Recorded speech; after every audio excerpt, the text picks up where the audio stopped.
नमस्कार. सिटीच्या बातमीपत्रात प्रेक्षकांचं मनपूर्वक स्वागत. आज दिनांक 21 एप्रिल 2025 वार सोमवार. बातमीची सुरुवात करूया सुविचार मालेने. आपलं काही चुकलेलं नाही ही भावनाच माणसाला नव्या क्षणाचं स्वागत करायला बळ देते. आजचा सुविचार आपण बघितला. आता बघूया बातमीपत्रातील ठळक बातम्या.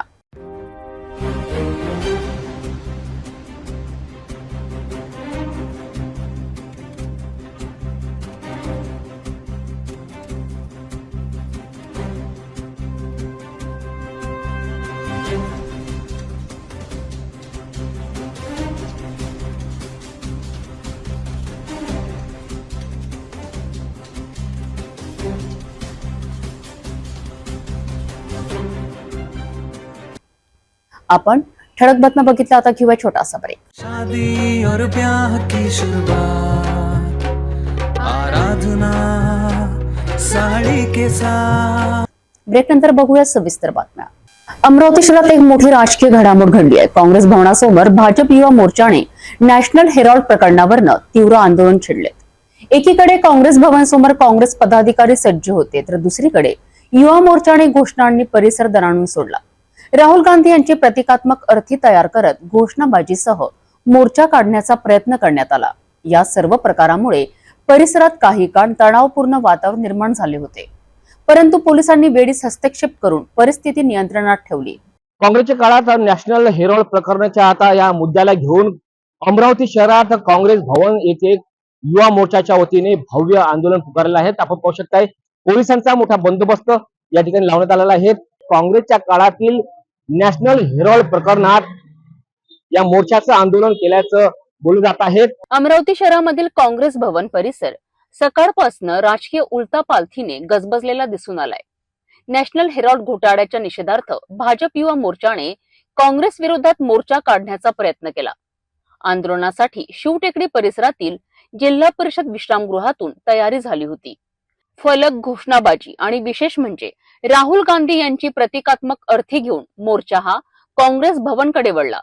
राहुल गांधी मुर्दाबाद मुर्दाबाद मुर्दाबाद राहुल गांधी मुर्दाबाद मुर्दाबाद मुर्दाबाद अरे कांग्रेस पार्टी मुर्दाबाद मुर्दाबाद मुर्दाबाद राहुल गांधी चोर है चोर है अरे गली गली में शोर है राहुल गांधी चोर है भाई चोर है राहुल गांधी चोर है राहुल गांधी मुर्दाबाद मुर्दाबाद मुर्दाबाद राहुल गांधी मुर्दाबाद. मात्र पोलिसांनी वेळेवर हस्तक्षेप करत बॅरिकेड्स लावून मोर्चा रोखला. बॅरिकेड जवळ मोठ्या प्रमाणावर घोषणाबाजी करण्यात आली. राहुल गांधी मुर्दाबाद मुर्दाबाद मुर्दाबाद राहुल गांधी मुर्दाबाद मुर्दाबाद मुर्दाबाद गली गली में शोर है राहुल गांधी चोर है अरे गली गली में शोर है राहुल गांधी चोर है गली गली में शोर है राहुल गांधी चोर है गली गली में शोर है राहुल गांधी चोर है मुर्दाबाद मुर्दाबाद राहुल गांधी मुर्दाबाद. दुसरीकडे काँग्रेस भवन जवळ युवक काँग्रेस आणि NSUI चे कार्यकर्तेही सज्ज झाले होते. वारे पंजाचं आणि काँग्रेस पक्षाचा विजय असो अशा घोषणा दिल्या जात होत्या. हम तुम्हारे साथ हैं सोनिया जी तुम संघर्ष करो, हम तुम्हारे साथ हैं जब मोदी डरता है ईडी को आगे करता है जब मोदी डरता है ईडी को आगे करता है राहुल जी तुम संघर्ष करो. हम तुम्हारे साथ हैं. आमचं म्हणणं हे आहे की सत्ता तुमची आहे, सगळं तुमचं आहे. तर ह्या काँग्रेस पक्षाच्या कार्यालयावर मोर्चा काढून काय फायदा आहे? तुम्ही जिल्हाधिकारी कार्यालयावर जायला पाहिजे जर तुम्हाला खरंच अटक त्यांना करून घ्यायची आहे. सत्ता तुमची आहे, पण त्यांच्यात ही धमक नाही, हे खोटे आरोप आहे हे त्यांनाही माहिती आहे. या नॅशनल हेराल्ड प्रकरणात त्यांना जर खरोखर सगळ्या गोष्टीचा या गोष्टीचा मोर्चा काढायचा असेल तर त्यांनी आमच्या कार्यालयावर यायची काहीच काम नव्हतं. त्यांना जर मोर्चा काढायचाच आहे तर त्यांनी जिल्हाधिकाऱ्यावर काढावं, कारण की त्यांना या सगळ्या स्वतःना माहित आहे की या सगळ्या गोष्टी काहीच होणार नाही म्हणून. आणि राहुलजी संघर्ष करत आहे यांच्या सगळ्यांच्या विरोधात, ईडीच्या विरोधात, सीबीआयच्या विरोधात, सगळ्यांच्या विरोधात आम्ही सगळे काँग्रेसचे कार्यकर्ते एकत्र आहे. आणि कोणावरही जुलम झाला तर आम्ही तो सहन करणार नाही. ही सगळी जी मंडळी आहे हे राहुलजींना घाबरलेली आहेत. आणि जेव्हा जेव्हा राहुलजींबद्दलची भीती वाटते तेव्हा तेव्हा हे ईडीला पुढे करत असतात. हे आता सगळ्या या महाराष्ट्रातल्या नव्हे भारतातल्या शमळ्या पोराला सुद्धा माहिती आहे. जे बोंबाया मारून राहिलेले आहे राज्यात सरकार यांची, भारतात सरकार यांनी डायरेक्ट अटक करावं आणि येऊन राहिले मोर्चा घेऊन ते काँग्रेस भवनवर, जे पूर्ण माहिती न देता चोर पायांनी ते इथे येऊन राहिले. कलेक्टर ऑफिसचा सरकार तुमच्या, तुम्ही अटक करा ना.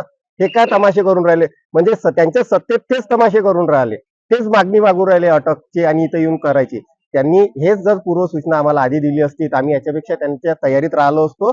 दोन्ही गट आमने सामने आल्यामुळे काही वेळ परिसरात तणाव निर्माण झाला, परंतु पोलिसांनी प्रसंगावधान राखून मोर्चा रोखला आणि मोठा अनुशासन भंग टाळला. पोलिसांनी आंदोलनकर्त्यांकडील साहित्य जप्त केले आणि प्रमुख पदाधिकाऱ्यांना ताब्यात घेतले. गली गली में शोर है, राहुल गांधी चोर है, गली गली में शोर है, राहुल गांधी चोर है, कांग्रेस पार्टी भाजपाच्या आंदोलनाचं नेतृत्व प्रदेशाध्यक्ष अनुप मोरे यांनी केलं होतं. त्यांच्यासोबत महामंत्री बादल कुलकर्णी, शहराध्यक्ष कौशिक अग्रवाल आणि अजिंक्य वानखडे, काँग्रेसकडून युवक काँग्रेसचे प्रदेश सचिव सागर कलाणे, निलेश गुहे, समीर जवंजाळ, वैभव देशमुख, अनिकेत डेंगळे यांच्यासह शेकडो पदाधिकारी उपस्थित होते. ज्या यंग इंडियानी AJL नावाच्या कंपनीला टेकओव्हर केलेली आहे, जी AJL 1938 मध्ये स्थापन झालेली होती, त्या AJL कंपनीला केवळ 50 लाख रुपयामध्ये, ज्याची स्वतःची AJL ची प्रॉपर्टी 2000 कोटीपेक्षा जास्त देशामध्ये आहे, त्याला केवळ आणि केवळ 50 लाख रुपयामध्ये यंग इंडियानी टेकओव्हर केलेला आहे. या यंग इंडियाचे 76% शेअर्स हे राहुल गांधी आणि सोनिया गांधी यांच्या नावावर आहे. उर्वरित 24% शेअर्स मोतीलाल वोरा आणि अन्य काँग्रेस नेत्यांच्या नावावर आहे. त्यामुळे काँग्रेस नेते याच्यामध्ये सरळ सरळ दोषी आहे. या दोषी नेत्यांना, या काँग्रेसच्या दोषी घोटाळेखोरांना लवकरात लवकर या देशातल्या कायद्यानुसार शिक्षा व्हावी अशी मागणी या ठिकाणी आज अनुप मोरेजी, जे युवा मोर्चाचे प्रदेश अध्यक्ष आहेत, त्यांच्या नेतृत्वामध्ये आम्ही या ठिकाणी अमरावतीमध्ये युवा मोर्चाच्या माध्यमातून करत आहोत. नॅशनल हेरॉल्ड या प्रकरणामध्ये राहुल गांधी आणि सोनिया गांधी यांना दोषी मानलं गेलेलं आहे आणि हे सगळा घोटाळा एवढा मोठा 2000 कोटीचा कॉर्पोरेट घोटाळा केल्यानंतर हे काँग्रेस पक्षाचे नेते आणि त्यांचे सगळे कार्यकर्ते महाराष्ट्रभर, भारतभर असा मेसेज देत आहे की आम्ही निर्दोष आहे आणि आमच्यावर ही सूडबुद्धीने कारवाई केली जात आहे. असं खोटारडेपणाचा पक्ष आणि खोटारडे हे नेते हे खोटे कसे आहेत हे सांगण्यासाठी महाराष्ट्रभर युवा मोर्चा आंदोलन करत आहे. त्यांच्या कार्यालयावर जाऊन आम्ही हे दाखवून देत आहोत समाजाला, आपल्या नागरिकांना, की काँग्रेस पक्षाचे घोटाळेखोर दोन्ही नेते हे कसे चोर आहेत आणि हा जो फेक नेरेटिव्ह काँग्रेस पक्षाचे नेते तयार करत आहेत की आमच्यावर सूडबुद्धीने कारवाई केली जाते, याचे पुरावे आज मिळालेले आहेत. त्यामुळे हे कारवाई सूडबुद्धी नाही तर ही लोकशाही मार्गाने कायद्याने आम्ही कारवाई करत आहोत. हे आज आम्ही पक्षाचे सगळे पदाधिकारी, महाराष्ट्र युवा मोर्चे सगळे पदाधिकारी, अमरावती युवा मोर्चे सगळे पदाधिकारी, आम्ही हे प्रत्येक ठिकाणी जाऊन हा मेसेज लोकांपर्यंत पोहोचवत आहे. नॅशनल हेरॉल्ड प्रकरणाच्या पार्श्वभूमीवर अमरावतीत काँग्रेस आणि भाजप युवा मोर्चा यांच्यातील हा संघर्ष चांगलाच गाजला. पोलिसांच्या सतर्कतेमुळे कोणतीही अप्रिय घटना टळली. आंदोलनकर्त्यांना अडविण्यात आले, मोर्चातील साहित्य पोलिसांनी जप्त केलेत आणि काही नेत्यांना डिटेनही करण्यात आले. एका बाजूला भाजप युवा मोर्चाचे अनुप मोरे यांच्या नेतृत्वाखाली आंदोलन झाले, तर दुसऱ्या बाजूने युवक काँग्रेसच्या पदाधिकाऱ्यांनी वारे पंजाच्या घोषणा देत आपली उपस्थिती दर्शवली. अशा राजकीय चकमकींमुळे शहरात राजकीय वातावरण चांगलेच तापले होते. जिल्हा परिषद कार्यालयात एक वेगळंच चित्र पाहायला मिळाले. युवक काँग्रेसच्या कार्यकर्त्यांनी थेट जिल्हा परिषद CEO संचिता मोहपात्रा यांच्या दालनासमोर ठिय्या आंदोलन करत संतप्त प्रतिक्रिया दिली. कारण काय आणि आरोप नेमका कोणावर, बघूया या सविस्तर बातमी. जिल्हा परिषदेच्या मुख्य कार्यकारी अधिकारी संचिता मोहपात्रा यांच्या कार्यालयासमोर युवक काँग्रेसकडनं ठिय्या आंदोलन करण्यात आलंय. पण आम्ही इथून हटणार नाही. आम्हाला त्यांच्यावरती गुन्हा दाखल झालेला पाहिजे. तुम्ही तुमच्या स्तरावरती त्यांच्यावरती गुन्हा दाखल करा. जे पदाधिकारी, जे कर्मचारी, जे अधिकारी याच्यामध्ये जबाबदार आहे, संपूर्ण याच्यावरती तुम्ही गुन्हे दाखल करा, अशी आमची मागणी आहे. या आंदोलनाचं कारण होतं CEO मोहपात्रा यांनी युवक काँग्रेस पदाधिकाऱ्यांना विनाकारण कार्यालयातून बाहेर काढल्याचा आरोप. या घटनेमध्ये मीडिया प्रतिनिधींनाही बाहेर जाण्यास सांगण्यात आलं, ज्यामुळे पत्रकार मंडळीत संतापाची लाट उसळली आहे.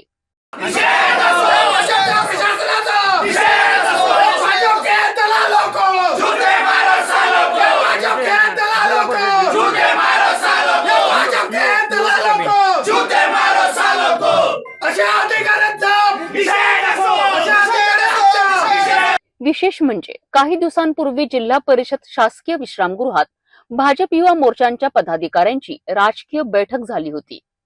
युवक काँग्रेसने प्रश्न उपस्थित केला आहे की शासकीय ठिकाणी अशा राजकीय बैठकीस कशी परवानगी देण्यात आली. जिल्हा परिषदचा रेस्ट हाऊस हे भाड्यानं देतात. आणि या सगळं संपूर्ण अधिकारी याच्यामध्ये जबाबदार आहे. संपूर्ण मंत्री या जिल्ह्याचे पालकमंत्री याची साठगाठ यायची आहे. आणि आपल्या भारतीय युवा मोर्चाचे पदाधिकारी, राष्ट्रीय नेते खासदार राहुलजी गांधी याचा पुतळा त्या ठिकाणी डिझेल, पेट्रोल आणि गोटमाल घेऊन त्या ठिकाणी येतात. हे का झोपले होते का? झोपले होते का हे? आणि आम्ही जाब विचारण्यासाठी आलो असता आम्हाला बाहेर हाकलून लावतात. हे कोणतं प्रशासन आहे? अरे आमच्या गोष्टी ऐकून घ्या ना. कशा पद्धतीतून वागून देऊन राहिले आम्हाला? अरे हा अभियंता ऐकत नाही. अभियंत्याला म्हटलं तर म्हणते शिवाला भेटा आणि शिवा म्हणते तुम्ही बाहेर निघा. हे कुठला प्रकार आहे? यामुळे काँग्रेसने जिल्हा परिषद बांधकाम विभागाकडे मागणी केली आहे की भाजप युवा मोर्चाच्या पदाधिकाऱ्यांविरोधात पोलीस तक्रार दाखल करावी. युवक काँग्रेसच्या म्हणण्यानुसार सीओ मोहपात्रा यांनी पक्षपाती भूमिका घेतली असून प्रशासनाचा गैरवापर करून लोकशाहीला धोका पोचविला आहे. जिल्हा परिषद परिसरात या आंदोलनामुळे मोठा तणाव निर्माण झाला असून आंदोलन अधिक तीव्र करण्याचा इशाराही युवक काँग्रेसने दिला आहे. संपूर्ण प्रकारावर प्रशासनाने त्वरित स्पष्टीकरण द्यावं आणि योग्य ती कारवाई करावी अशी मागणी काँग्रेसतर्फे करण्यात येत आहे. युवक काँग्रेसच्या ठिय्या आंदोलनामुळे जिल्हा परिषदेमध्ये चांगलाच गोंधळ उडाला असून या प्रकरणी प्रशासनाची भूमिका काय असेल आणि भाजप युवा मोर्चा विरोधात कारवाई होणार का याकडे सगळ्यांचे लक्ष लागले आहे. समाजसेवा, सौहार्द आणि सर्वधर्म समभावाचा आदर्श ठेवणाऱ्या समाजसेवी चंद्रकुमार लप्पीभैया जाजुदिया यांचा भव्य सन्मान नुकताच श्री महाकाली शक्तीपीठ संस्थेच्या वतीने करण्यात आलाय. कालीमाता मंदिरात छोटे खाणे परंतु भावनिक सोहळा पार पडला. अमरावतीतील समाजसेवेसाठी ओळखले जाणारे चंद्रकुमार लप्पीभैया जाजुदिया यांचा विशेष सन्मान सोहळा 20 एप्रिल रोजी कालीमाता मंदिर येथे आयोजित करण्यात आला. या सोहळ्यात श्री महाकाली शक्तीपीठ संस्थेचे पीठाधीश्वर शक्ती महाराज यांच्यासह अनेक मान्यवरांची उपस्थिती होती. या कार्यक्रमाचे वैशिष्ट्य ठरले 3 फूट उंचीचे सन्मान चिन्ह. हा गौरव सन्मान सिटी न्यूजचे प्रबंध संपादक डॉक्टर चंदू सोजतिया यांच्या हस्ते आणि जिल्हा मध्यवर्ती कारागृहाच्या निरीक्षक कीर्ती चिंतामणी यांच्या प्रमुख उपस्थितीत देण्यात आला. सिटी न्यूजचे प्रबंध संपादक डॉक्टर चंदू सोजतिया यांनी चंद्रकुमार जाजोदिया यांचे हार्दिक अभिनंदन करत त्यांना शुभेच्छा दिल्यात. हमारे अमरावती के दानवीर, शूरवीर और धार्मिक कार्यों में हमेशा आगे रहने वाले हमारे लप्पीभैया जाजोदिया, जिन्होंने धर्म की पताका लेकर जो घूम रहे हैं और धार्मिक कार्य में हर जगह वह हर प्रकार से सहयोग देने में सामने रहते हैं. आज काली माता प्रतिष्ठान पीठाधीश्वर श्री शक्ति जी महाराज की ओर से उनका भावभीना सत्कार किया जा रहा है. साथ में हमारे यहाँ की जेलर सुप्रिंटेंडेंट मैडम भी है, उनके हाथ से लप्पी भैया का यहाँ पे सत्कार किया जा रहा है. या सोहळ्यादरम्यान चंद्रकुमार जाजोदिया यांनी आपल्या जीवनातील एक प्रेरणादायी प्रसंग शेअर करत सांगितले की शक्ती महाराजांच्या आशीर्वादामुळेच आज जे काही घडलंय ते शक्य झालंय. आदरणीय हमारे शक्तिपीठ के महाराज जी, आदरणीय पप्पू महाराज जी, मेरे अनन्य मित्र चंदू भैया, हमारे यहाँ की अमरावती की कर्तव्य दक्ष अधिकारी, यहाँ उपस्थित सभी, मैं कहूँगा हमारे भक्तगण, मैं इतना ही कहना चाहूँगा कि महाराज जी ने ये जो मेरा यहाँ सत्कार किया है, मैं इसके बिल्कुल लायक नहीं हूँ, लेकिन माँ का आशीर्वाद है. और मैं मेरे जीवन की बस एक छोटी सी घटना बताना चाहूँगा कि मैं 1992 तक 85 में बिजनेस में आया था. 92 तक मैंने ज़मीन का बहुत व्यवसाय किया और एक बहुत अच्छा मेरी पकड़ बनाई अमरावती शहर में, एक नाम बनाया, बड़े बूढ़ों का आशीर्वाद था. 92 के बाद में मैं शेयर मार्केट में आया और 96 में मेरे को बहुत बड़ा लॉस आया. एक बार तो ऐसा आ गया कि शायद सब कुछ ख़त्म हो गया. उस समय पे मेरे एक मित्र ने, नौरतन सोमानी ने, मुझे महाराज जी के ने लाया. मेरा बहुत ज़्यादा विश्वास नहीं था, मैं कर्म में विश्वास करता था. मैंने कहा भाई महाराज जी क्या करेंगे, मेरे कर्म ही खराब है. मैंने कुछ ज़्यादा ही रिस्क ले ली तो नुकसान ज़्यादा हो गया. वो बोला नहीं चलो एक बार. मैं महाराज जी के ने आया, मैं मंदिर में खड़ा हूँ, झूठ नहीं बोलूँगा, माँ के शरण में. उन्होंने, मेरे मित्र ने महाराज जी से मिलाया. यहीं कहीं पहले पुराना था आश्रम, रूम था, काफ़ी लोग बैठे थे. महाराज जी ने मुझे 1-2 लोग जाने के बाद बुलाया. मुझे पूछा तेरे बारे में, इसने सब बताया. तेरे दोस्तों ने तेरी ज़मीन थी वो हड़प ली, तेरे को शेयर बाजार में नुकसान आया, तो अब अमरावती शहर छोड़ के जाना चाहता है, तेरे पे बहुत कर्जा हो गया। मैंने बोला हो। मेरे को महाराज जी ने 2 प्रश्न पूछे, तेरा दिमाग किसी ने चुराया? मैंने कहा नहीं। मुझे कहा तेरा कॉन्फिडेंस है? मैंने कहा हो है।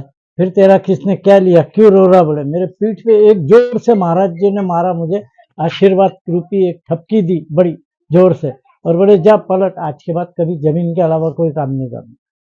वो दिन है और आज का दिन है, मैं उसके बाद नहीं पलटा। जो कुछ करता हूँ महाराज जी का बहुत बड़ा आशीर्वाद है। चाहूँगा जीवन में जब हम समर्पित हो जाते और जब संतों का हाथ हमारे सर पे आ जाता है, तो दुनिया की सब बाधाएं अपने आप ही दूर हो जाती है। तो हमने जब भी कभी आस्था रखे तो उसमें शंका नहीं रखना चाहिए। पूरे समर्पित भाव से आपने अगर संतों की बात किया, उनके आदेश का पालन किया, उनकी बातों का, तो पूरा जीवन बदल जाता है। धन्यवाद। या गौरव सोहळ्यानंतर शहरात आणि जिल्ह्यात सर्व स्तरांवरनं लप्पीबाई यांच्या कार्याचे कौतुक आणि अभिनंदन होत आहे. कार्यक्रम जरी छोटेखानी असला तरी त्यातील आत्मीयता आणि सामाजिक एकात्मतेचा संदेश फार मोठा होता. शक्ती महाराजांनीही लप्पीबाई यांच्या कार्यावर समाधान व्यक्त करत त्यांना आशीर्वाद दिले आणि पुढील कार्यासाठी शुभेच्छा दिल्यात. श्री महाकाली माता के आशीर्वाद से, महाकाली माता के प्रेरणा से 9 कुंडी चंडी महायज्ञ का आयोजन संपन्न हो चुका है। नवरात्रि में 9 कुंडी चंडी महायज्ञ का आयोजन श्री महाकाली शक्तिपीठ प्रतिष्ठान की ओर से, क्रांति दल की ओर से हम 1008 महाशक्तिपीठ शक्ति जी महाराज आह्वान कर रहे हैं। जो भक्तों लोग आए थे, जो भक्तों लोग बैठे थे, उनका स्नेह सत्कार का जो माता जी का जो मेन जो आशीर्वाद का जो चिन्ह है, सत्कार चिन्ह, आज हम लोगों ने माता की कृपा से लप्पी सेठ जाजोदिया को चंदुए सुजोतिया के हस्ते, निशी जी चौबी, प्रीति जी मिश्रा और हमारे सब बहन जी लोग और हमारी कीर्ति चिंतामणि मैडम, अधीक्षक जेलर मैडम, इनके हस्ते हमने आज लप्पी सेठ जाजोदिया को सत्कार चिन्ह हमने यहाँ पे महाकाली शक्तिपीठ में प्रतिष्ठान में इनको हमने आशीर्वाद के स्वरूप में हमने दिए है। यह मुझे विश्वास है कि माता के आशीर्वाद से आगामी नवरात्रि जो आ रही है, उस नवरात्रि में हमारी पूरी तैयारी हो चुकी है। 9 कुंडी चंडी महायज्ञ के अंदर जजमान भी बन चुके हैं। आगामी प्रोग्राम आने वाली दशहरे के नवरात्र में शुरू होने जा रहा है। 9 कुंडी गणेश महायज्ञ और माता जी का महायज्ञ के भी प्रोग्राम की हम शुरुआत चालू कर दिए। इसमें इस यज्ञ में जो भी प्रोग्राम में बैठने की इच्छा हो, उन्होंने यहाँ पे महाकाली शक्तिपीठ में यहाँ पे आके नोंदनी करावे। श्री महाकाली माता शक्तिपीठ के प्रतिष्ठान की तरफ से मैं बोल रहा हूँ 1008 महाशक्तिपीठ श्री शक्ति जी महाराज। गौ माता की जय, जय महाकाली की। सर्वधर्म एकात्मता, मदतीची भावना आणि विनामूल्य समाजसेवेचा आदर्श ठेवणाऱ्या चंद्रकुमार जाजोदिया यांना हा सन्मान मिळणं ही संपूर्ण अमरावतीसाठी अभिमानाची बाब ठरली आहे. मैं ये बताना चाहूँगी कि जिस दिन मैं यहाँ 2023 10वां महीना था, मेरा प्रमोशन हुआ, और बताने में मुझे खुशी होती कि बाबा ने मुझे यहाँ इनवाइट किया था। नवरात्र थी दर्शन के लिए, और नवरात्र में ही मेरा प्रमोशन हुआ। मैंने पहले माहौर का दर्शन लिया, उसके बाद अम्बा माता का दर्शन लिया। तब बाबा की पहचान नहीं थी, लेकिन हमारे एक जेलर ने बताया था कि बाबा जी आपको बुला रहे हैं दर्शन के लिए। मुझे बहुत खुशी हुई कि माता जी के मंदिर में मुझे अगर कोई स्वागत करके बुला तो इससे बड़ा भाग्य क्या है। और मैंने माता का दर्शन लिया और अपने काम की शुरुआत की। तब 5वां दिन था। उसके बाद दूसरे दिन मैं ज्वाइन हुई, और मैं बताने में खुशी होती है कि माता के आशीर्वाद से ही मैं आज कॉन्फिडेंस से काम कर रही हूँ। एक महिला हूँ, यहाँ पे भी महिला उपस्थित है। हर महिला में एक आदि माया शक्ति का एक अंश होता है, और वो जो शक्ति होती है वही हमें चलाती है। वो स्त्री एक देवी का ही रूप होते हैं, इसीलिए प्रत्येक स्त्री का आदर करना चाहिए।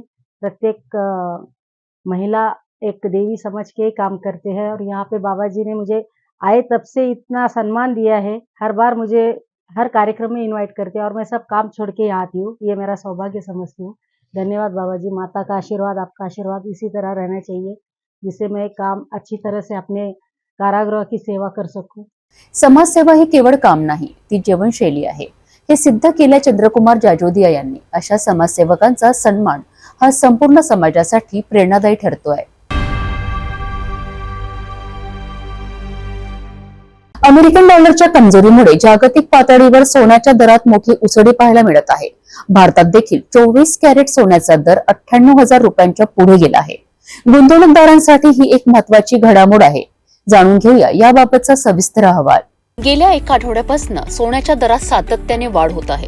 या वाढीचं मुख्य कारण म्हणजे अमेरिकन डॉलरची कमजोरी आणि जागतिक आर्थिक अस्थिरता. सध्या जागतिक बाजारात सोन्याचा दर $3,395.73 प्रति औंसवर पोहोचला आहे, तर भारतात 24 कॅरेट सोनं $98,420 प्रति 10 ग्रॅमवर पोहोचलं आहे. भारतामधील सध्याचे 24 कॅरेट सोन्याचे दर $98,420 प्रति 10 ग्रॅम, 22 कॅरेट $90,150 प्रति 10 ग्रॅम, 18 कॅरेट $73,820 प्रति 10 ग्रॅम, तर 14 कॅरेट $57,380 प्रति 10 ग्रॅम. सोन्याच्या किमती भविष्यात काय वळण घेतील हे अमेरिकन फेडरल रिझर्व्हच्या व्याजदर धोरणांवर आणि जागतिक घडामोडींवर अवलंबून आहेत. विशेषतः अमेरिकन डॉलरमध्ये जर आणखी कमजोरी आली तर सोन्याच्या दरात अजूनही वाढ होऊ शकते. गोल्ड ज्वेलर्स असोसिएशनचे अध्यक्ष राजेश रोकडे यांनी सांगितले की या वाढीमुळे ग्राहकांपेक्षा गुंतवणूकदार अधिक सतर्क आहे. सध्याची वेळ ही लघुकालीन गुंतवणुकीपेक्षा दीर्घकालीन गुंतवणुकीसाठी योग्य आहे. सोनं नेहमीच सुरक्षित गुंतवणूक मानलं जातं, परंतु त्यांचे दर अस्थिर असल्यामुळे कोणतीही मोठी गुंतवणूक करताना तज्ञांचा सल्ला घेणं आवश्यक आहे. सोनं म्हणजे केवळ दागिने नव्हे, तर अनेकांसाठी एक महत्वाची आर्थिक शाश्वत आहे. त्यामुळे दरातील ही वाढ सर्वसामान्यांसाठी चिंता वाढवणारी असली तरी गुंतवणूकदारांसाठी संधी सुद्धा ठरू शकते. मोझरी परिसरातील अपघात प्रकरणाने घेतलं आहे गंभीर वळण. पोलिसांच्या गाडीने दिलेल्या धडकेत तरुणाचा मृत्यू आणि आता या प्रकरणात माजी मंत्री यशोमती ठाकूर थेट पोलीस अधीक्षक कार्यालयात पोहोचले आहेत. पाहूया सविस्तर रिपोर्ट. अमरावती नागपूर राष्ट्रीय महामार्गावरील मोझरी परिसरात पोलिसांच्या व्हॅनने दिलेल्या धडकेत जितू अडसपुरे या तरुणाचा मृत्यू झालाय. या घटनेने संपूर्ण जिल्ह्यात संतापाची लाट उसळली आहे. या प्रकरणाची गंभीर दखल घेत माजी मंत्री व काँग्रेस नेत्या यशोमती ठाकूर आणि खासदार बळवंत वानखडे यांनी थेट अतिरिक्त पोलीस अधीक्षक पंकज कुमावत यांची भेट घेऊन कठोर कारवाईची मागणी केली आहे.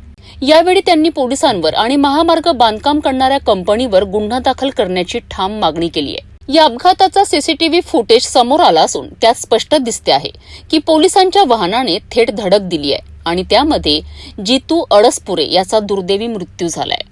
या व्हिडिओमुळे पोलिसांवरील आरोपांमध्ये आणखी गंभीरता आली असून कुटुंबियांनी न्यायाची मागणी करत परिसरात आंदोलनाची भूमिका घेतली आहे. तुम्ही आज एसटी कार्यालयात आलेला, काय नेमकं विषय होता आणि काय तुमची मागणी? बघा, 15 तारखेला सृष्टी कन्स्ट्रक्शन म्हणून दृष्टी कन्स्ट्रक्शन म्हणून कंपनी आहे जी नॅशनल हायवेमध्ये बायपास बनवते. त्यांनी काहीतरी प्रयोग केला आणि साईन बोर्ड्स न लावता तिथे तो रस्ता 2 दिवसासाठी सुरू केला. त्याच्यामध्ये एक ट्रक पोलीसच्या व्हॅनला धडकला. पोलीसची व्हॅन आमच्या अळसपुरे म्हणून आमचा एक मुलगा आहे त्याला धडकली आणि तो ऑन स्पॉट गेला. पोलिसांनी FIR त्याच्या भावाचा नाही घेतला, पोलिसांचा घेतला. बरं, ठीक आहे, पण जे खरे दोषी आहेत, नॅशनल हायवेवाले, तो ट्रकवाला, ते दृष्टी कन्स्ट्रक्शन आणि तो पोलीसवाला, यांच्यावर काहीच नाही. म्हणजे चाललं काय आहे देशामध्ये? मेलं कोण? एक 6 महिन्याचं लेकरू आहे त्या पोरीला, ते जगणार कशी आहे? आणि 22-23 वर्षाची पोरगी आहे. मग ह्याचं कोण कॉम्पेन्सेट करणार आहे? पोलीस असं नाही करू शकत. या ठिकाणी जे खरे दोषी आहेत त्यांच्यावर गुन्हा दाखल झाला पाहिजे आणि त्या पोरीला कॉम्पेन्सेशन मिळालं पाहिजे, अशी आमची मागणी आहे. ज्यांनी गुन्हा केला त्यांच्यावर गुन्हे दाखल व्हायला पाहिजे. आता पोलिसांचं सहकार्य मिळालं ते होईल. पोलिसांनी जर सहकार्य नाही केलं तर कसं काय होणार आहे? पोलीस म्हणत असेल की जो मेला तो दोषी, हे नाही चालणार ना. जो मेला त्याची बायको आणि त्याच्या लेकराला कॉम्पेन्सेशन मिळालं पाहिजे, हा आमचा अट्टास आहे. आणि जी दादागिरी करून राहिले म्हणजे सृष्टी कन्स्ट्रक्शन काय मोठे लोक आहेत आणि करोडपती आहेत म्हणून काय त्या गरिबालेकडे बघणार नाही, त्यांच्यावर गुन्हे दाखल करणार नाही. माजी मंत्री यशोमती ठाकूर यांनी मृत जितू अडसपुरे यांच्या पत्नीला तातडीने आर्थिक मदत जाहीर करण्याची मागणी प्रशासनाकडे केली आहे. पोलीस वाहनाचा निष्काळजीपणा आणि महामार्गावरील कामात अकार्यक्षमता असल्याचा आरोप करत संपूर्ण चौकशीची मागणी पुढे आली आहे. या घटनेनंतर पोलीस विभाग आणि हायवे प्रशासनावर टीकेची झोड उठली आहे. स्थानिक आमदार नेतेही आता या प्रकरणात सक्रिय झाले आहेत. या प्रकरणी प्रशासनाच्या भूमिकेवर जनतेचे लक्ष लागले आहे. दोषींवर कठोर कारवाई झाली नाही तर आंदोलन तीव्र करण्याचा इशाराही देण्यात आलाय. पोलिसांच्या निष्काळजीपणामुळे एका कुटुंबावर दुःखाचा डोंगर कोसळला आहे. आता न्यायासाठी राजकीय नेत्यांनीही पुढाकार घेतला असून दोषींवर कठोर कारवाई होईपर्यंत या प्रकरणावर लक्ष ठेवले जाईल. आता प्रशासन यावर कोणती भूमिका घेते? तिवसा नगर पंचायतीच्या कचरा डेपोला भीषण आग. 400 टन कचरा जळून खाक आणि तब्बल 4 अग्निशमक गाड्यांचे शर्थीचे प्रयत्न. या घटनेमुळे संपूर्ण परिसरात एकच खळबळ उडाली. पाहूया सविस्तर रिपोर्ट. तिवसा शहरातील सारशी मार्गालगत असलेल्या कचरा डेपोला दुपारी सुमारास भीषण आग लागली. ही आग इतकी भयंकर होती की काही क्षणातच कचऱ्याचा मोठा ढीग जळून खाक झाला. ही घटना दुपारी साधारणतः 1च्या सुमारास घडली असून जवळपास 400 टन कचरा या आगीत खाक झाल्याची माहिती समोर आली आहे. आग लागल्यानंतर तिवसा नगर पंचायतीच्या अग्निशमक दलाने तात्काळ प्रयत्न सुरू केलेत. मात्र आगीने रौद्ररूप धारण केल्याने धामणगाव रेल्वे, मोर्शी आणि आष्टी येथूनही अग्निशमक गाड्या मागवण्यात आल्यात. या 4ही गाड्यांनी 3 तास शर्थीचे प्रयत्न करत आगीवर नियंत्रण मिळवलंय. आगीचे धूर दूरपर्यंत दिसत होते. आग इतकी मोठी होती की आसपासच्या परिसरात देखील धोक्याची स्थिती निर्माण झाली होती. मात्र वेळीच उपाययोजना केल्यामुळे अनर्थ टळला. या संपूर्ण घटनेमुळे नगरपंचायतीच्या कर्मचाऱ्यांची एकच तारांबळ उडाली होती. अधिकारी आणि कर्मचारी घटनास्थळी सतत उपस्थित राहून मदत कार्यात सहभागी झालेत. या दरम्यान ही आग नेमकी कशामुळे लागली याबाबत अद्याप कोणतीही अधिकृत माहिती उपलब्ध झालेली नाही. मात्र या संदर्भात चौकशी सुरू करण्यात आली आहे. तिवसा कचरा डेपोतील आगीची ही घटना अनेक प्रश्न निर्माण करते. अशा घटनांमुळे पर्यावरणाला आणि आरोग्याला धोका निर्माण होतो. भविष्यात अशा दुर्घटना टाळण्यासाठी दक्षता घेणं आता अत्यावश्यक बनलं आहे. आपण बघूया मेळघाटातील एक धक्कादायक आणि अंतर्मुख करणारी रिपोर्ट. अमरावती जिल्ह्यातील धारणी तालुक्यातील राणेगावच्या आदिवासी बांधवांची. राणेगावच्या घाट जिथे रोजचा प्रवास म्हणजे मृत्यूशी झुंज. हा रिपोर्ट पाहून तुम्हालाही प्रश्न पडेल, मेळघाट खरंच भारतात आहे की सरकारच्या कागदांपुरतं?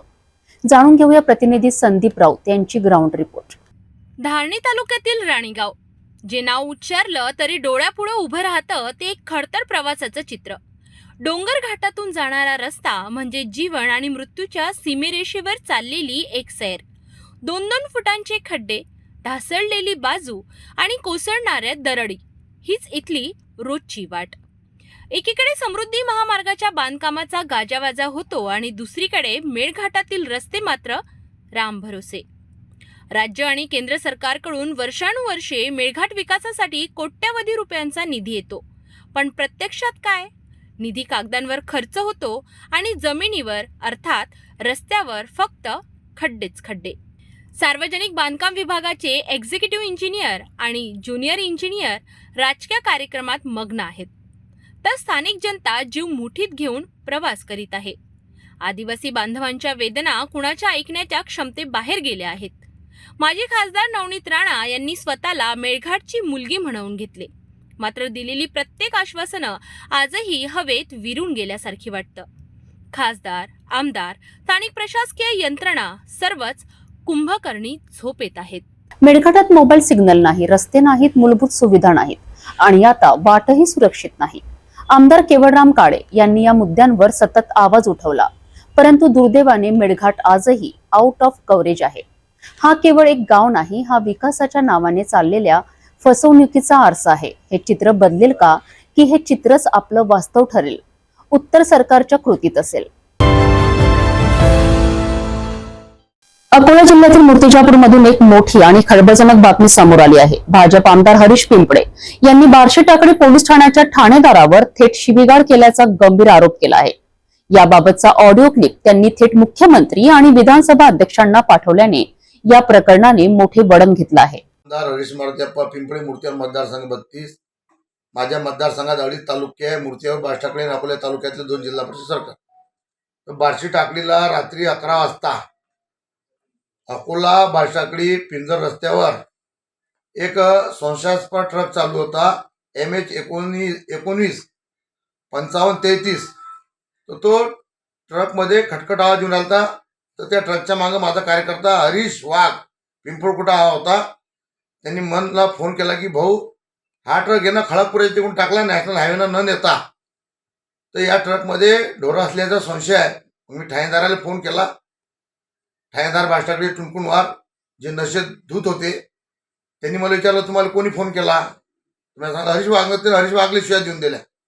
हरीश वाघनं मला परत फोन केला भाऊ हा शिव्या देऊन आला. मग मी त्याला फोन लावला त्यांनी मलाही शिव्या देऊन दिल्या घाणेरड्या. तर असे ठाणेदार जर ठाण्यात असतील आणि कर्तव्य न करता एक लोकप्रतिनिधी शिव्या देतील, एक सुदान नागरिक कार्यकर्ते शिव्या देतील तर कायद्याचा धाक कसा राहील. म्हणून मी राज्याचे मुख्यमंत्री देवेंद्र फडणवीस साहेबांकडे रात्री तक्रार केली, ऑडिओ क्लिप पाठवली, आमचे अध्यक्ष नार्वेकरजी साहेबांच्याकडे पाठवली, एसपींना पाठवली, ॲडिशनल एसपीला पाठवली, DISPला पाठवली. रात्री त्यांचं मेडिकल केलं आणि त्यांना निलंबित करा, त्यांची चौकशी करा, त्यांच्यावर कारवाई करा अशी मागणी आहे माझी आणि त्याला धडा शिकवा. जय हिंद. आता पाहावं लागेल की भाजप आमदारावर शिवीगाळ करणाऱ्या ठाणेदारावर कोणती कारवाई होते. आमदारांचा हक्कभंग मांडण्याचा इशारा गंभीर असून यामुळे पोलीस विभागाचीही परीक्षा लागणार आहे.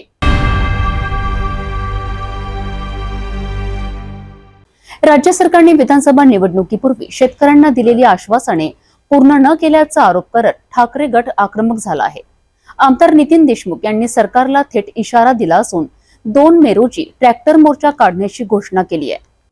2 मेला पश्चिम विदर्भामध्ये शेतकऱ्याचा ट्रॅक्टर मोर्चा जिल्हा अधिकाऱ्यावर 6 जिल्ह्यामध्ये धडकणार आहे. अकोला जिल्ह्यामध्ये सुद्धा 2 तारखेला सकाळी 10 वाजता जिल्ह्यातले सर्व शेतकरी हजारोच्या संख्येनं ह्या ठिकाणी आपला ट्रॅक्टर घेऊन दाखल होतील. प्रत्येक गावामधला ट्रॅक्टर, प्रत्येक गावामधले शेतकरी हजारोच्या संख्येनं अकोल्याला दाखल होतील आणि 2 तारखेला 10 वाजता आम्ही ठीक जिल्हा अधिकारी कार्यालयावर ट्रॅक्टर मोर्चा घेऊन जाणार आहोत. कारण की ह्या सरकारनं निवडणुकीमध्ये घोषणा केली होती, जाहीरनामा सुद्धा केला होता की आम्ही शेतकऱ्याला कर्ज मुक्त करू, शेतकऱ्याचा 7/12 कोरा करू. पण जवळपास 4 महिन्याचा कार्यकाल होऊन गेला, अद्यापर्यंत शेतकऱ्याला कोणत्या प्रकारची कर्ज माफी केली नाही आणि जबरदस्ती शेतकऱ्याला कर्ज भरणा करण्याचे आदेश सुद्धा या गव्हर्नमेंटने केले. म्हणून शेतकऱ्याला कर्ज मुक्त करण्यासाठी, शेतकऱ्याला कर्ज माफी देण्यासाठी या पश्चिम विदर्भातला ट्रॅक्टर मोर्चा 2 मे रोजी प्रत्येक जिल्ह्यामध्ये निघणार आहे. किती ट्रॅक्टर राहणार आणि शेतकरी जवळपास अकोला जिल्ह्यामध्ये कमीत कमी किमान 500 ट्रॅक्टर मध्ये 10,000 शेतकरी 500 ट्रॅक्टर मध्ये भरून या ठिकाणी येतील. शेतकऱ्यांच्या प्रश्नांवरून ठाकरे गटाचे आमदार नितीन देशमुख यांनी पुन्हा एकदा सरकारला घेरलंय. आता 2 मे रोजीचा ट्रॅक्टर मोर्चा आणि पुढील आंदोलन सरकारसाठी मोठे आव्हान ठरू शकते. काही मौल्यवान वस्तू चोरीला जाऊ नये म्हणून लोक ती वस्तू कुलूपबंद ठेवतात. मात्र अकोला जिल्ह्यातील उगवा गावात चक्क पिण्याच्या पाण्याला कुलूपबंद ठेवण्याची वेळ गावकऱ्यांवर आली आहे. अकोला शहरासह जिल्ह्यात सध्या तापमानाने कहर केला आहे, तर दुसरीकडे नागरिकांना भीषण पाणी टंचाईचा सामना करावा लागत आहे. अकोला शहरासह जिल्ह्यात पाण्याची टंचाई कशी आहे यावर हा स्पेशल रिपोर्ट. विदर्भात सर्वाधिक तापमानाची नोंद झालेल्या अकोल्यात सध्या पाणी टंचाईचं भीषण वास्तव समोर आलंय. अकोला शहरासह जिल्ह्यात नागरिकांना पाणी टंचाईला सामोरं जावं लागत आहे. शहरात दर 5 दिवसानंतर पिण्याचे पाणी सोडलं जात असल्याने नागरिकांना याचा मोठा फटका बसला आहे. तर दुसरीकडे अकोल्याच्या ग्रामीण भागात पाण्याला चक्क कुलूपबंद ठेवण्याची वेळ गावकऱ्यांवर आली आहे. उगवा या गावात गावकरी पिण्याचे पाणी कुलूप लावलेल्या टाक्यांमध्ये ठेवण्यात येत असल्यानं पाणी टंचाईचं भीषण वास्तव समोर आलं आहे. तर दुसरीकडे अकोला शहरातही सध्या पाणी टंचाई जाणवू लागली आहे. एकीकडे उन्हामुळे होरपळ होत असताना दुसरीकडे पाणी टंचाईचा चटका अकोलेकरांना बसू लागला आहे. सर्वप्रथम मी आपल्या सर्व प्रसार माध्यमाचे आभार मानतो, कारण या उगवा गावामध्ये जे भीषण पाणी टंचाई होती, तुमच्यामुळे आमचा प्रश्न हा पूर्ण महाराष्ट्रभर फिरत आहे. दादा, मी तुम्हाला सांगू इच्छितो की उगवा गावामध्ये स्वतंत्र पाणी पुरवठा योजना कोणत्याच प्रकारची नाही आहे. ज्याही स्वतंत्र पाणी पुरवठा योजना आजपर्यंत होत्या त्या फक्त कागदोपत्री पूर्ण झालेल्या आहेत. आम्ही जे आहे या 64 खेडेगाव योजनाच्या भरोश्यावर आहे. जेव्हा त्या पूर्ण 64 गावाचं पाणी होते तेव्हा 65वा नंबर आमच्या उभ्या गावाचा राहतो. या 65 दिवसानंतर जे पाणी येते ते आम्हाला व्यवस्थित साठवून कुलूप लावून ठेवावं लागते, कारण की आमच्या उगा गावातला जो मजूर आहे हा शेतात काम करण्यासाठी जातो. तर आपल्या घरातलं पाणी हे चोरीला गेलं नाही पाहिजे यासाठी आम्ही या पिण्याच्या पाण्याला एक कुलूप लावून ठेवतो. तरी आमच्या शासनाला हात जोडून विनंती आहे की आमच्या पाणी पुरवठा म्हणजे आमच्या गावाला भरपूर कमीत कमी 4-5 दिवस आलं तरी पाणी भेटलं पाहिजे. आणि ज्या योजना आहे ह्या फक्त कागदोपत्री झालेल्या आहे. हापसी आहे तर त्या हापसीला पाणी नाही, नळ आहे तर नळ तर काही कामाचेच नाहीत, कारण की आमच्या ग्रामपंचायतचा काही स्वतंत्र पाणी पुरवठा योजनेचा कोणतं देणं ते हेच देखील फक्त कागदोपत्रीच पूर्ण झालेलं आहे. तरी शासनाला मी हात जोडून विनंती करतो की या उगा गावाकडे जरा विशेष लक्ष द्या आणि आमच्या गावाला कमीत कमी 4-5 दिवस आलं तरी पाणी भेटलं पाहिजे. धन्यवाद. पाणी टंचाईची भरपूर प्रॉब्लेम आहे अकोला शहरमध्ये, कारण की 5 ते 6 दिवसापासून पाणी अजिबात येत नाही नळाला. आणि पाणी तर नळाला येत नाही, परंतु त्याच्यामध्ये गढूळ पाणी येते, पिवळं पाणी येते. त्याच्यापासून जनतेच्या आरोग्याला धोकादायक आहे पाणी. तर हे पाण्याची सुधारणा बी व्हा आणि 2 दिवस आड पाणी महानगरपालिकेने द्या ही आमची सगळ्या अकोला शहरवासीची इच्छा आहे, तरी बी मागणी आहे. आणि त्या हिशोबानं आयुक्त साहेबांनी आणि महानगरपालिका शासनाने याच्यावर दखल घेऊन 2 दिवस आड पाणी पुरवठा करावे हे आमची विनंती आहे. अकोला जिल्ह्यातील खारपान पट्ट्यातील उगवा गावा हे जवळपास 15,000 लोकसंख्येचे गाव आहे. या गावात 64 खेडी योजनेतून 1 ते 1.5 महिना पाणी मिळत नाही. गावातील प्रमुख व्यवसाय शेती असल्याने गावकरी दिवसभर शेतात असतात. त्यामुळे 1 महिन्यानंतर मिळालेलं पाणी चोरीला जाऊ नये म्हणून पाण्याच्या टाकीला कुलूप लावून ठेवतात. पाणी चोरीच्या घटना घडायला लागल्यामुळे नागरिकांनी सतर्कता म्हणून पाण्याच्या टाकीला कुलूप लावून ठेवावे लागते. एवढंच नाही तर गावात पाणी नाही म्हणून तरुणांना लग्नासाठी मुली सुद्धा मिळत नसल्याची शोकांतिका गावकऱ्यांनी बोलून दाखवली. 1.5 महिना आमच्या गावात नळ येत नाहीत. आम्हाला शेतावर कामाला जावं लागते, प्यायच्या पाण्याला कुलपं लावावं लागतात, पाणी चोरी जाते म्हणून कुलपं लावावं लागतात. आमच्या गावात 3ऱ्या दिवशी 4थ्या दिवशी नळ या हेच आमची आग्रहाची विनंती. माझ्या नातीचा वाढदिवस या म्हणून लवकर नळ या. सगळीले नळाचं दुःख आहे या गाव. गंगा कुठेच होत नाही पाण्याची. अर्ध्या घंट्याच्या वर नळही नसतात. 1.5 महिन्यातून पाणी येते, अर्ध्या घंट्याच्या वर नळ नसतात, पाणी गढूळ येते. 1.5 महिना पाणी पुरू शकते काय विचारा कोणाले. जगात पोरी सुद्धा देत नाही कोणी पाण्याच्या दुष्काळामुळे पोरी कोणी देत नाही. पाण्याला कुलपं लावावं लागतात, पाणी चोरी जाते म्हणून कुलपं लावावं लागतात पाण्याला. आमच्या गावात पाण्यासाठी कोणी पोरी देत नाही. आमच्या गावातून 1.5-1.5, 2-2 महिने नळ येत नाहीत. आणि आले तर घाण पाणी येते, म्हणजे असं प्यायही नाही वाटत ते पाणी, असं पाणी येते. आणि आमच्या गावात असं टँकर विकत घ्यायला लागते, तर कोणाची परिस्थिती असते कोणाची नसते. आणि आमच्या गावात हापशी करून दिली पण ते पाणी म्हणजे हापशीला पाणी येत नाही, म्हणजे अशी भारी आहे की ते पाणी हापसलं जात नाही. ते आमच्या गावात कपाटाला कुलप नाही पण आमच्या पाण्याला कुलप आहे, टाकेले आमच्या पाण्याच्या, कारण की पाणी आमच्या गावातलं चोरी जाते. राज्यात वाढत्या उन्हाने कहर केला आहे, तर दुसरीकडे भीषण पाणी टंचाईचे वास्तव समोर आलं आहे. दरवर्षी उन्हाळ्यात पाणी टंचाई हा मुद्दा कायम असतो, मात्र तरीही सरकार आणि प्रशासन आपले कागदी घोडे नाचवण्यात वेळ मारून नेते. त्यामुळे जनतेला दरवर्षीच या समस्यांचा सामना करावा लागतो. आता तरी प्रशासन यावर लक्ष देईल का, असा प्रश्न उपस्थित होतोय. नागपूर शहर पुन्हा एकदा थरारून गेलं आहे. रविवारच्या रात्री पाचपावली पोलीस ठाण्याच्या हद्दीत नंदगिरी रोडवर रक्ताने माखलेलं एक प्रेत आढळलं. शिरा मलिक या तरुणाची अमानुषपणे हत्या करण्यात आली. प्रश्न असा निर्माण होतो की या थरारक हत्येमागे नेमकं कोण आहे? ही एखादी जुनी दुश्मनी होती का की काही वेगळाच हेतू? पोलिसांनी दोघा आरोपींना रजत उके आणि भोजराज कुंभारे यांना ताब्यात घेतलं असून चौकशी सुरू आहे. बघूया या खळबळजनक घटनेची संपूर्ण कहाणी.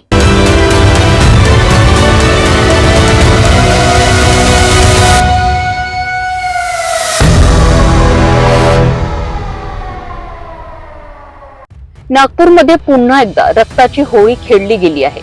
रविवारची रात्री जेव्हा संपूर्ण शहर झोपी गेलं होतं, तेव्हाच पाचपावली पोलीस ठाण्याच्या हद्दीत नंदगिरी रोडवर घुमल्या भीषण किंकाळ्या. मृत शेरा मलिक एक सामान्य युवक ज्यांचं आयुष्य एका हिंसक घटनेने हिरावून घेतलंय. घटनास्थळापासून थोड्याच अंतरावर पोलिसांनी 2 संशयितांना ताब्यात घेतलंय. रजत उके आणि भोजराज कुंभारे. या रक्तरंजित घटनेमागे नेमकं कारण काय? जुनी दुश्मनी, व्यक्तिगत राग की काही वेगळंच? सध्या पोलिसांकडनं दोघांशी कठोर चौकशी सुरू आहे. सीसीटीव्ही फुटेज, कॉल डिटेल्स आणि प्रत्यक्षदर्शींचे जबाब, प्रत्येक धागा नीट तपासाला जातोय. शहरात भीतीचं वातावरण आहे आणि सर्वांच्या नजरा आता पोलिसांच्या तपासाकडे लागलेल्या आहेत.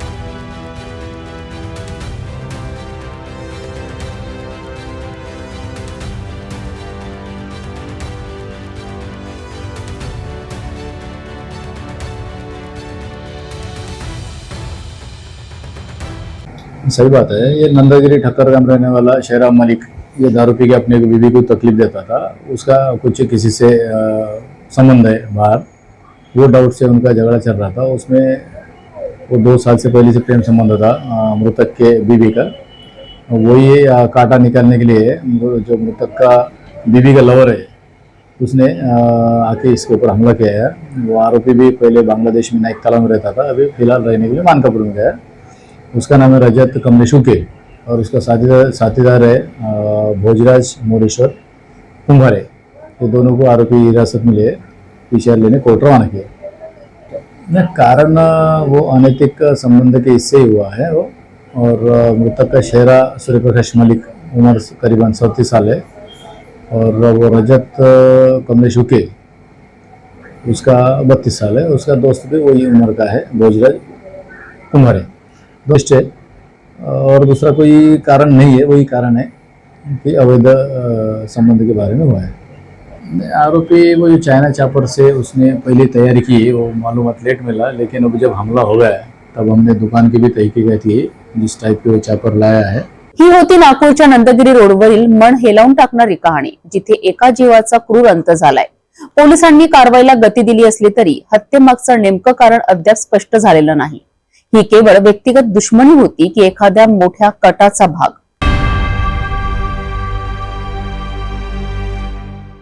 जाता जाता पुन्हा एकदाच्या ठळक बातम्या.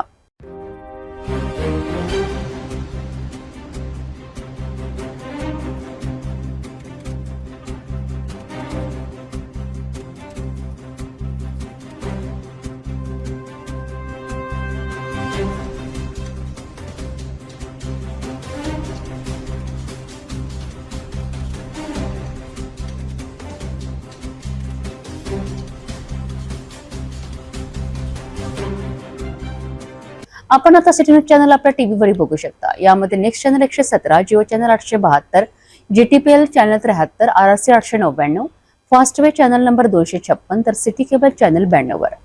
आता अमरावती विदर्भ नंतर महाराष्ट्राचे दर्शक घर बसल्या आपल्या केबल टीव्हीवर सिटी न्यूज बातमी पाहू शकाल. लवकरच आम्ही आपल्यापर्यंत पोहोचणार आहोत. जर आपल्या टीव्हीवर सिटी न्यूज चॅनल दिसत नसेल तर आपण आपल्या केबल ऑपरेटरशी संपर्क करावा. आपण सिटी न्यूज केबलच्या व्यतिरिक्त युट्यूब, फेसबुक, इंस्टाग्राम आणि ट्विटरवर बघू शकता. याकरिता सोशल मीडिया अकाउंट सबस्क्राईब करा, फॉलो करा, लाईक करा. युट्यूब अकाउंट सबस्क्राईब करण्याकरिता सबस्क्राईब बटनाला क्लिक करा आणि बेल आयकॉन दाबायला विसरू नका, कारण सरकारी समाचार आपल्यापर्यंत पोहोचणार आहेत. तसेच सिटी न्यूजचे फेसबुक पेज लाईक करा, इंस्टाग्राम आणि ट्विटर हँडल फॉलो करा. आपण व्हॉट्सअपवर सुद्धा सूचना देऊन न्यूज प्राप्त करू शकता. व्हॉट्सअप नंबर स्क्रीनवर येत आहे. हे बातमीपत्र एवढ्यावरच थांबूया. पुन्हा भेटू नवीन घडामोडीसोबत. आपण बघत राहा फक्त सिटी न्यूज.